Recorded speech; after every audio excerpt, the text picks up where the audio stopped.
Salut à tous, Siwaka, nouvelle vidéo pour vous présenter la nouvelle recrue de l'OL qu'on a fait en Joker, donc Hans Hatteboer. Si vous avez vu les précédentes vidéos, vous allez voir, ça va être le même principe. La présentation, les datas, l'analyse vidéo des séquences, et ensuite comment on peut voir et comment on peut l'utiliser par rapport à ce qu'a dit Paulo Fonseca, par rapport à ce qu'on peut imaginer. Comme d'habitude, n'hésitez pas, si vous le pouvez, à partager la vidéo, la liker, la commenter. Ça fait plaisir et ça donne de la force pour continuer à vous proposer des vidéos. Alors, si on commence du coup avec sa présentation. Donc 31 ans, international hollandais, latéral droit, défenseur central, assez grande taille, 1m87 et droitier. Au niveau de son parcours, 3 clubs avant de rejoindre l'OL en prêt. Le FC Groningen, où il a débuté, 111 matchs joués. L'Atalanta, où il a fait le plus gros de sa carrière, avec 245 matchs joués quand même là-bas. Et du coup, depuis la saison dernière, il était au Stade Rennais, où il a du coup au total joué 29 matchs. Il compte 13 sélections avec la Hollande. Et dans tout son parcours, il a également 49 matchs de Coupe d'Europe. Donc au niveau d'expérience, ça pourrait nous servir sur la deuxième partie de saison, quand il sera qualifié en Coupe d'Europe. Maintenant, si on se regarde ces data, je vous ai sorti quelques images. Donc ça, c'est sur Wisecout. C'est un petit comparatif sur la saison dernière, donc entre la saison dernière et maintenant, pour voir un petit peu les datas de chacun des joueurs, on va dire, qui peuvent lui ressembler dans notre effectif. Donc j'ai pris Clinton Mata pour le côté, et Robin Clevers, par exemple, pour le côté défenseur central, et Maitland Niles et Koumbedi qui étaient là, du coup, pour le côté latéral. Base de comparaison pour voir un petit peu ce qu'il en est.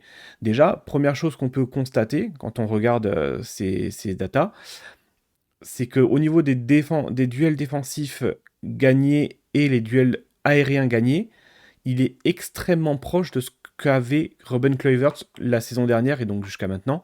J'ai noté aussi du coup les passes dans le dernier tiers, où il est celui qui en fait le plus. Alors ça joue aussi parce que avec le fait qu'il était quelquefois, on va dire, latéral droit, mais il a aussi vraiment, vous verrez, surtout joué défenseur central dans une défense à 3, donc il se projetait quand même pas mal, on va le voir avec les images après. Et il faisait beaucoup de passes progressives, donc pareil, plus on est bas, plus on peut faire une passe vers l'avant, donc on peut faire des passes progressives, vous voyez que Mata est assez haut et Kluivert aussi sont quand même assez hauts, Maitland Niles aussi. Voilà, donc c'était juste pour vous donner quelques points de data si vous vouliez mettre en pause pour comparer un petit peu les joueurs entre eux, pour voir, faire un débrief complet de tout ça. Après, j'ai été sur le site de datascout.fr, très bon site pour pouvoir faire des comparaisons. J'ai été comparé, donc du coup, Hatteboer, donc sur la saison dernière, encore une fois, vu que c'est là où il y a le plus de données. Cette saison, 22 minutes, c'est pas très pertinent de regarder ça. Donc sur la saison dernière, je l'ai comparé au latéral médian en première division française et avec donc notre latéral droit l'année dernière, Maitland Niles. Donc si on regarde un petit peu les graphiques, par rapport au latéral droit médian, il est extrêmement élevé en termes de data. Encore une fois, comme j'ai dit, le nombre de matchs qu'il a joué en tant que latéral droit est très faible par rapport au nombre de matchs qu'il a joué en tant que défenseur central. Donc c'était juste histoire d'avoir un petit comparatif. Voilà, ça permet d'avoir déjà un aperçu aussi sur ces datas et de comprendre un petit peu mieux et peut-être avoir plus de matière à réflexion que simplement entendre et dire oui, il a été nul face à Nantes, il est nul, il est cramé et tout ça. Ces datas sont pas du tout celles d'un joueur nul qui ne fait rien et qui ne propose rien. Donc voilà, c'est pour ça que je vous montre ça, parce que ça peut être intéressant de le voir et de le comparer. Donc quand on regarde maintenant par rapport au défenseur central médian, c'est pareil. Euh, Quand on regarde un petit peu, il y a quoi qui est moins bon, c'est les passes longues, il en fait peu. La pression de ses passes sont un petit peu plus basse et il fait moins d'interceptions. Donc ça doit venir aussi peut-être de son jeu, d'être un joueur qui est peut-être moins dans l'anticipation du ballon et qui est peut-être plus en attente pour récupérer des ballons. Donc voilà, ça peut s'expliquer par ça. Je l'ai comparé donc à Clinton Mata. On voit qu'il y a certains points sur lesquels il est beaucoup plus fort que Clinton Mata. Donc au total, au nombre d'actions défensives réussies, donc sur toutes les actions défensives d'un défenseur, il a un meilleur nombre d'actions défensives réussies que Clinton Mata. Il gagne plus de duels défensifs. Les duels aériens qu'il dispute, il en dispute énormément plus et il en gagne quasiment autant, donc en disputant beaucoup, beaucoup plus. Donc voilà, il y a la différence, donc encore une fois, sur les interceptions, où il en fait moins donc, que Clinton Mata. Donc moins de jeu long. Après, Clinton Mata, dans notre défense, est souvent celui qui va faire le jeu long aussi derrière. Donc ça peut s'expliquer. Et au niveau des courses progressives, on voit qu'ils sont assez proches malgré tout. Voilà un petit peu pour vous donner quelques éléments de data déjà pour pouvoir commencer un peu à cerner son profil et commencer à comprendre le type de joueur qu'on a recruté. Maintenant, si on s'intéresse à la vidéo et aux analyses vidéo que j'ai faites, je suis revenu sur quelques séquences sur exactement 3 matchs. Donc j'ai repris bien évidemment ces 22 minutes face à Nantes pour voir un petit peu ce qu'il en était et juste sortir du cadre du son entrée était mauvaise, elle a été catastrophique. Vous verrez des images par rapport à ça. Donc je me suis pris un autre match et il avait du coup joué face au Havre 15 minutes en tant que latéral droit. Donc j'ai pris aussi ces minutes-là pour les ajouter, pour comparer. Et ensuite, je me suis pris un match en tant que défenseur central. C'était face à Auxerre, où il a joué 80 minutes, pour commencer à ressortir aussi des images dans la défense à 3, bien sûr, vu qu'il joue en défense à 3, voir un petit peu ce que ça donne. Allez, donc si on commence donc les séquences en tant que latéral droit, sur son match face à Le Havre, comme je dis, c'était l'histoire de 15 minutes en la saison dernière. Donc, on a un joueur donc, positionné sur son côté droit, hein, rien d'exceptionnel jusque-là. Donc, il va recevoir le ballon, hop, et tout de suite, passe à l'intérieur sur le joueur libre. Donc ça, c'est bien joué, hein, il reçoit un ballon, il s'est orienté. On ne cherche pas à faire forcément une passe vers l'avant inutile ou forcer une passe vers l'avant. Il y a un joueur libre au centre, on joue avec lui. Donc ça, c'est bon. On voit bien d'ailleurs, quand vous regardez les minutes jouées, on est quasiment dans la continuité de l'action, on est 20 secondes plus tard.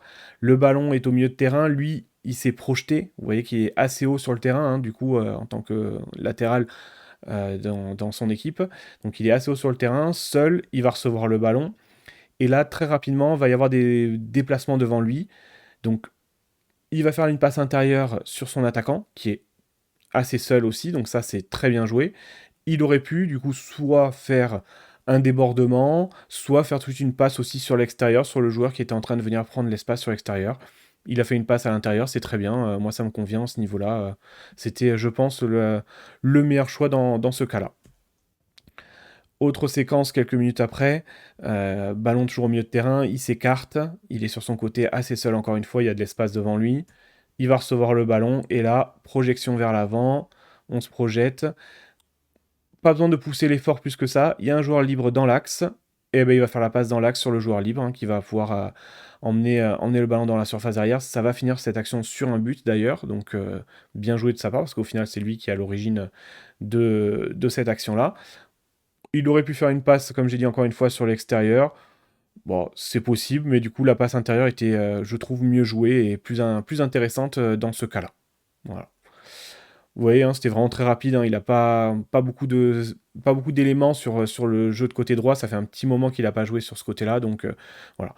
Maintenant, on va revenir sur le fameux match face à Nantes, sa fameuse entrée 21 minutes face à Nantes, et vous allez voir qu'à part du coup les séquences que tout le monde a repris, tout le monde a vu, voilà, quand on creuse un petit peu plus, il y a des choses quand même intéressantes sur son entrée en jeu. Donc, il est sur son côté, voilà, il va recevoir le ballon sur le côté droit. Là, c'est dommage. Lui, il va pousser sa course vers l'avant, alors que comme on peut le voir, il y avait peut-être la possibilité de tout de suite faire un centre directement vers l'avant. Il y avait un joueur plutôt bien placé, il y avait même le Paul second poteau qui aurait pu être aussi recherché et visé. Donc là, c'est peut-être un petit peu dommage.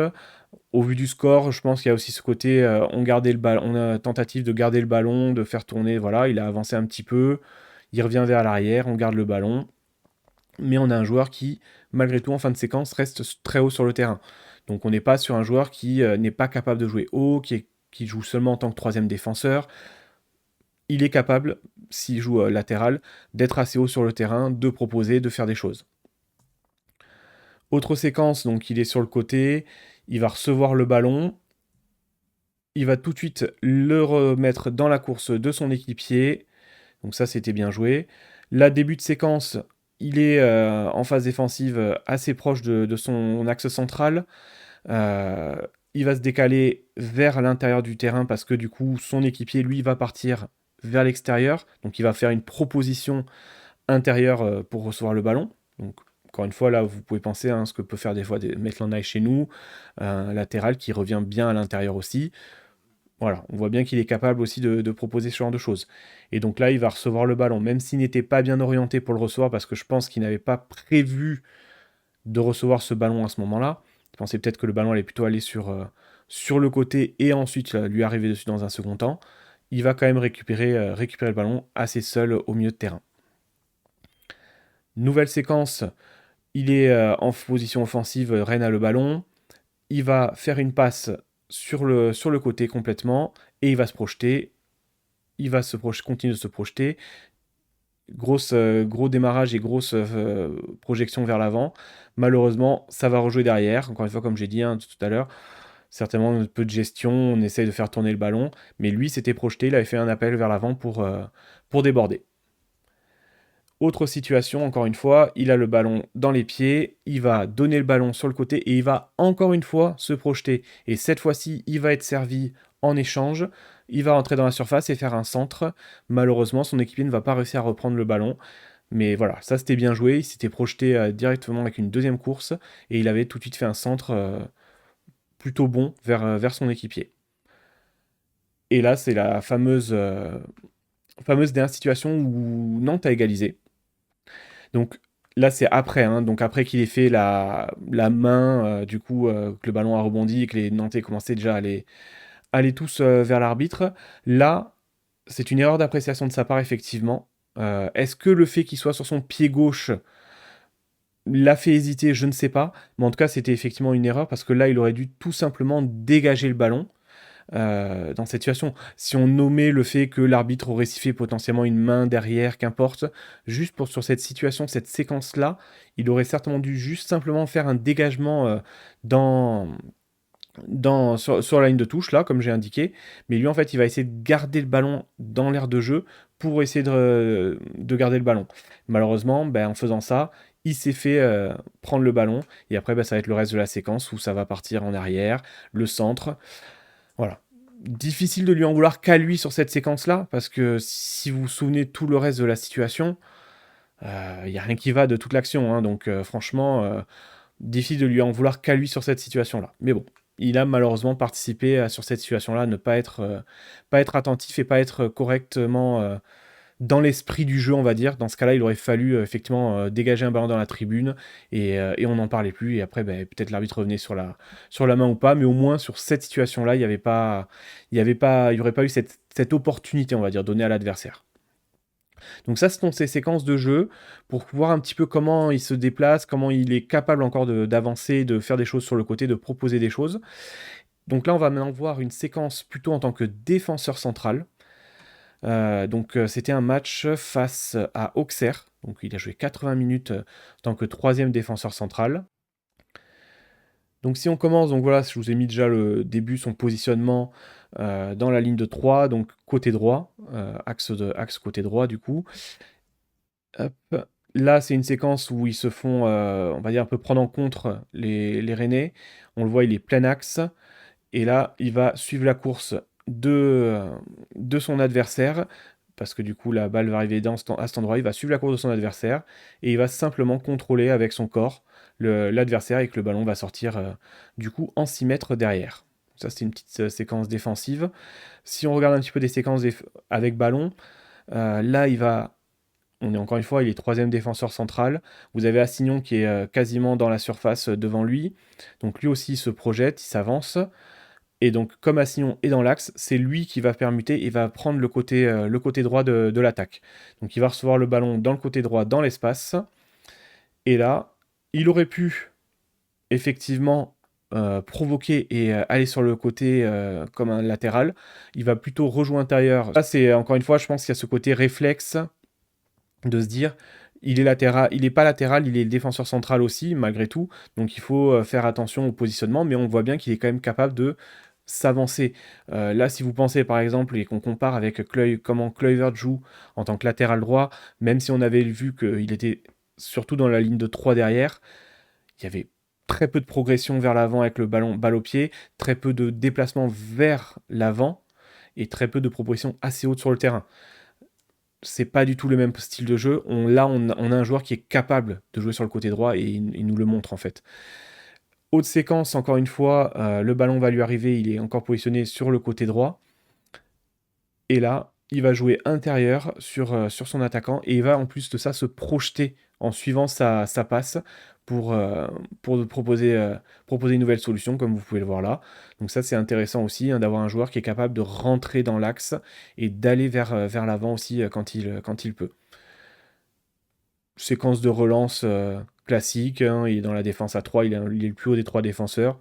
Il y a le milieu de terrain qui est tout seul au milieu, on fait la passe au milieu de terrain, on ne fait pas simplement une passe au latéral sur le côté, comme des fois on peut un peu trop avoir souvent le cas avec Clinton Mata ou même Kluivert.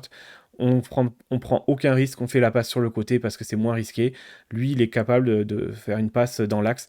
Elle n'est pas extrêmement risquée cette passe, hein, mais c'est le genre de passe malgré tout qui peut faire avancer le jeu en mettant un joueur dans l'axe. Autre séquence un peu plus haut sur le terrain, il a le ballon, il s'est projeté un petit peu balle au pied, et là, continuant à avancer avec le ballon, il va encore une fois faire une passe intérieure sur un joueur libre. Donc ça c'est intéressant encore une fois, comme je dis, c'est bien d'avoir des joueurs qui n'ont pas forcément peur de faire ces passes vers l'intérieur du jeu. Encore une fois, vous voyez bien, il y a de l'espace, hein. Donc c'est pas une passe dangereuse, une passe compliquée à faire, mais trop souvent, je trouve que nos joueurs, certains de nos joueurs en tout cas, que ce soit Mata ou même Kluivert sur les quelques séquences qu'il a pu avoir dans ce cas-là aussi, on a l'impression qu'il y a ce doute, cette peur de faire cette passe-là, ce que n'a pas du tout, par exemple, de l'autre côté Niakate. Il va la faire, mais là, eux, on dirait qu'ils sont plus dans la retenue, ils vont pas la faire. Donc ça, moi, je suis content de voir un autre joueur qui peut-être sera capable de faire et de tenter ces passes-là aussi un peu plus intérieures que de simplement faire une passe latérale ou donner un ballon à l'ailier ou au latéral sur le côté ou à l'autre défenseur central. Là encore une fois, donc, comme on peut le voir, c'est une proposition dans l'axe. Il se projette assez haut sur le terrain. Il va recevoir le ballon dans l'axe du terrain après sa projection et hop, il va ensuite décaler simplement son latéral pour que ce dernier puisse faire un centre. Donc voilà, moi ça m'a bien plu, c'était de voir ça, c'était de voir comment on peut l'imaginer dans le système de Paulo Fonseca. Donc comme vous pouvez le voir, moi ce que je trouve c'est qu'on peut très bien l'imaginer donc soit comme latéral en remplacement de Maitland-Niles, que ce soit pour prendre la ligne et avoir un Carabek qui se recentre, ou même lui se recentrer un peu plus avec ce côté, je suis habitué à jouer à 3 défenseurs centraux, donc je me recentre un petit peu plus, je reste un petit peu derrière et j'avance un petit peu mais pas trop. Et on a de l'autre côté l'autre latéral qui lui se projette à fond de l'autre côté, totalement possible aussi. Ou on a même juste simplement cette possibilité de le voir en tant que défenseur central dans une défense à 2. Je ne sais pas si ce sera forcément quelque chose qu'on verra, parce que quand il a joué en tant que défenseur central, il était du coup en défense à 3, pas à 2. Donc il faudra voir par rapport à ça. À voir du coup comment il s'adapte aussi à notre façon de jouer. Mais voilà, moi ce qui m'a plu dans ce que j'ai vu, dans les séquences que j'ai vues, dans les images que j'ai vues, c'est vraiment ce côté, il est capable de se projeter vers l'avant, il est capable de revenir en défense, il est capable de faire des propositions intérieures, de faire des passes à l'intérieur du jeu. Personnellement, c'est ce que j'attends de lui. Encore une fois, il vient en tant que remplaçant, donc les attentes ne sont pas les mêmes que pour un titulaire au poste. Je pense qu'il va faire du bien dans la rotation pour aussi avoir une vraie solution pour remplacer aussi Maitland-Niles, qui ne pourra pas jouer 90 minutes à chaque match, tous les matchs. Donc voilà, ce sera bien d'avoir un autre joueur avec un style peut-être plus défensif aussi que Maitland-Niles aussi. Il est grand de taille, donc il gagne aussi, comme on a vu avec la data, beaucoup de duels aériens. Donc ça aussi, ça peut être très utile et très important quand on revoit certains buts qu'on a pu prendre aussi. Donc voilà, ça, moi je pense que dans ce rôle de backup, de remplaçant à droite, voire dans l'axe, il peut servir et il pourra nous être utile. N'hésitez pas à me dire ce que vous en avez pensé, ce que vous en pensez de ce recrutement. Peut-être dites-moi maintenant, après avoir vu la vidéo aussi, surtout, et avoir vu ce que soient les datas ou les images, ce que vous en pensez par rapport à ça, ou est-ce que ça va avec l'image que vous aviez du joueur ou pas? Voilà, bah, c'est tout pour cette analyse. J'espère que ça vous aura plu en tout cas. N'hésitez pas donc à, comme d'habitude, à la partager, liker la vidéo, la commenter. Merci, au revoir.